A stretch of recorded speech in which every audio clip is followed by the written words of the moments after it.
Så tager jeg limpistolen simpelthen og laver nogle dutter sådan rundt. Og så har man en eller anden gammel dynebetræk eller en eller anden underlag, man gerne vil bruge.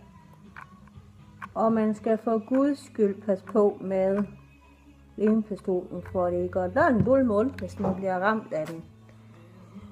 Og så sætter jeg simpelthen det her ind på, og håber på, at det holder. Og sådan fortsætter jeg hele vejen rundt.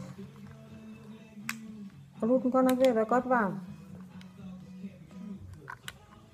Og så fortsætter jeg bare hele vejen rundt. Og det er nemmere at lave 2 dutter hver gang af den bredde, det her det er på. Det synes jeg i hvert fald. Så tager man, kører rundt, og simpelthen giver den en tryk. Det her det er den nemme løsning, når man ikke gider at sidde og hækle. Og det synes jeg er jo sjovt.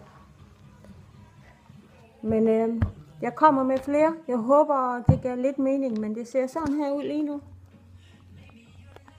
Jeg håber, I kan se det. Vi ses senere. Hej hej.